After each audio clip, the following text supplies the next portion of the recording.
Hi hello friends வாங்க இன்னைக்கு நாம சிம்பிள் அரோமா சமையல்ல ரொம்ப ரொம்ப டேஸ்டியான சாப்பிட்றதுக்கு அவ்வளோ அருமையாக இருந்துச்சு.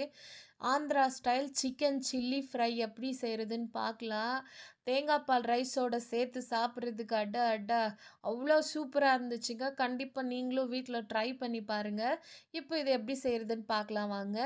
இப்போ நாங்கள் 1 kg சிக்கன் எடுத்திருக்கோம். சுத்தம் பண்ணி எடுத்து வச்சிருக்கிற சிக்கனில் இப்போ நம்ம கொஞ்சம் எல்லா மசாலா சேர்த்துட்டு இதை நம்ம மிக்ஸ் பண்ணி ஃப்ரிட்ஜில் எடுத்து வைக்க போகிறோம். உப்பு சேர்த்துக்கலாம். ஒரு 2 3 பச்சை மிளகா கட் பண்ணி சேர்த்துக்கலாம். அது கூடவே கருவேப்பிலை சேர்த்துக்கலாம். கொஞ்சமாக கொத்தமல்லி சேர்த்துக்கலாம். லெமன் ஜூஸ் ஒரு 2 ஸ்பூன் லெமன் ஜூஸ் சேர்த்துக்கலாம். 2 ஸ்பூன் தயிர் சேர்த்துக்கலாம். தயிர் சேர்த்துட்டு அது கூடவே கரம் மசாலா ஒரு 1/2 ஸ்பூன் கரம் மசாலா சேர்த்துக்கலாம். கரம் மசாலா ஒரு 1/2 ஸ்பூன் மஞ்சத்தூள் சேர்த்துக்கலாம். அது கூடவே ஒரு 1/2 ஸ்பூன் தனியாத்தூள் சேர்த்துக்கலாம். தனியாத்தூள் சேர்த்துட்டு இது எல்லாத்தையுமே நம்ம கை வச்சு நல்லா மிக்ஸ் பண்ணி எடுத்து ஃப்ரிட்ஜில் நாம் 2 ஹவர்ஸ் ஃப்ரிட்ஜில் வச்சுக்கலாம். பாருங்கள் இந்த மாதிரி நல்லா மிக்ஸ் பண்ணிடலாம். மிக்ஸ் பண்ணிவிட்டு மூடி போட்டு ஃப்ரிட்ஜில் ஒரு 2 ஹவர்ஸ்க்கு எடுத்து வச்சுடுங்க. இப்போ நாம் ஸ்டவ் பற்ற வச்சுன்னு கடாய் வச்சுக்கலாம். கடாய் சூடான பிறகு தேவையான அளவுக்கு ஆயில் சேர்த்துக்கலாம். ஆயில் சூடான பிறகு கட் பண்ணி வச்சுருக்கிற ஒரு வெங்காயத்தை சேர்த்துட்டு அது கூடவே கருவேப்பிலை கொஞ்சம் சேர்த்துட்டு வெங்காயத்தை நல்லா ப்ரௌனாக ஃப்ரை பண்ணிக்கலாம். ப்ரௌனாக வர வரைக்கும் நல்லா ஃப்ரை பண்ணி எடுத்துக்கலாம் வெங்காயத்தை. எப்போவுமே சிக்கன் ஃப்ரை, சிக்கன் கிரேவி எது செஞ்சாலுமே நம்ம ஆனியன்ஸை நல்லா ப்ரௌனாக ஃப்ரை பண்ணிக்கணும். இப்போது ஃப்ரெஷ்ஷாக அரைச்சி எடுத்து வச்சுருக்கிற இஞ்சி பூண்டு பேஸ்ட்டு 1 ஸ்பூன் சேர்த்துக்கலாம். 1 ஸ்பூன் சேர்த்துட்டு பச்சை வாசனை போகிற வரைக்கும் நல்லா ஃப்ரை பண்ணிக்கலாம். இப்போது 2 மணி நேரம் நம்ம ஊற வச்சுருக்கிற சிக்கனை எடுத்து இப்போ டைரெக்டாக ஆயிலில் சேர்த்துடலாம். பாருங்கள் இந்த மாதிரி 2 ஹவர்ஸ் நான் இதை ஃப்ரிட்ஜில் வச்சுருந்தேன். இப்போ இதை எடுத்து நம்ம டைரெக்டாக ஆயிலில் சேர்த்துட்டு நல்லா ஃப்ரை பண்ணிக்கலாம். தண்ணி எதுவும் சேர்த்துக்கூடாது. அது ஆயில்லே ஃப்ரை ஆகணும். ஆயிலில் நல்லா ஃப்ரை ஆகி சிக்கனில் இருக்கிற வாட்டரெல்லாம் வெளியே வர ஸ்டார்ட் ஆகும். அது வரைக்கும் நல்லா ஃப்ரை பண்ணிக்கலாம். இதை நம்ம நல்லா மிக்ஸ் பண்ணிகிட்டே இருக்கலாம். இப்போது இதை நம்ம மூடி போட்டு ஒரு 2 3 நிமிஷம் மூடி போட்டு நல்லா ஃப்ரை பண்ணிக்கலாம்.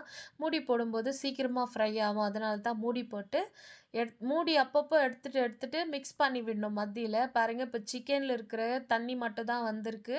நான் தண்ணி எதுவுமே சேர்க்கல. இந்த மாதிரி அந்த வாட்டரெல்லாம் சிக்கனில் இருக்கிற வாட்டரெல்லாம் நல்லா ட்ரை ஆக ஆரம்பிக்கணும். அப்போ தான் இந்த சிக்கன் ஃப்ரை ரொம்ப ரொம்ப டேஸ்டியாக இருக்கும். மிக்ஸ் பண்ணி விட்டுட்டே இருங்க. இது செய்கிறதுக்கு எப்படியானாலும் ஒரு 20 மினிட்ஸ் ஆகும் கண்டிப்பாக. இந்த மாதிரி மிக்ஸ் பண்ணிகிட்டே இருக்கணும். நாம் இந்த சிக்கனில் இன்னும் காரம் சேர்த்துக்கவே இல்லை. இப்போ காரத்துக்காக ஒரு 4 5 பச்சை மிளகா, ஒரு புடி கொத்தமல்லி சேர்த்துட்டு மிக்சியில் நாம் கொரகொரப்பாக அரைச்சிட்டு இந்த சிக்கனோட சேர்க்கலாம். நம்ம காரம் சேர்த்துக்கவே இல்லை சிக்கனில். அவங்கவுங்க காரத்துக்கு ஏற்ற மாதிரி மிளகா நீங்கள் சேர்த்துக்கலாம். இப்போது அந்த கொரகொரப்பாக அரைச்சிருக்கிற மிளகா, கொத்தமல்லி பேஸ்ட்டை சிக்கனோட சேர்த்துட்டு ஒரு 5 மினிட்ஸ் நல்லா ஃப்ரை பண்ணிக்கலாம். இந்த தண்ணியெல்லாம் போயிட்டு நல்லா ட்ரை ஆகணும். ஒரு ட்ரை மசாலா மாதிரி தான் வரும் இந்த சிக்கன் ஃப்ரை. அப்போ தான் ரொம்ப நல்லாயிருக்கும். இந்த மாதிரி சிக்கன் கூட சேர்த்துட்டு கொரகொரப்பா இதுதான் காரம். நான் பெப்பரோ எதுவுமே மிளகாத்தூள் எதுவுமே சேர்த்துக்கல. பச்சை மிளகா மட்டும் தான். ஏன்னா இது சில்லி சிக்கன்ன்றதுனால வெறும் பச்சை மிளகா மட்டும் தான் சேர்த்துருக்கேன் காரத்துக்கு. மிளகும் சேர்க்க வேண்டிய அவசியமே இருக்காது. சாப்பிட்றதுக்கு மட்டும் அவ்வளோ நல்லா டேஸ்டியாக இருந்துச்சு. கண்டிப்பாக நீங்கள் வீட்டில் ட்ரை பண்ணி பாருங்கள். இப்போ இந்த சிக்கன் ஃப்ரை ரெடி ஆயிடுச்சு. பார்க்குறதுக்கு எப்படி இருக்குது பாருங்கள். தேங்காய் பால் ரைஸோட வச்சு சாப்பிட்றதுக்கு அவ்வளோ டேஸ்டியாக இருந்துச்சு. கண்டிப்பாக நீங்களும் இதை வீட்டில் ட்ரை பண்ணி பாருங்கள். மிஸ் பண்ணாமல் ட்ரை பண்ணி பாருங்கள். எப்பாச்சும் ஒரு நாளாச்சும் சாப்பிட்ணும் இந்த மாதிரியெல்லாம். கண்டிப்பாக வீட்டில் ட்ரை பண்ணி பாருங்கள். Thank you.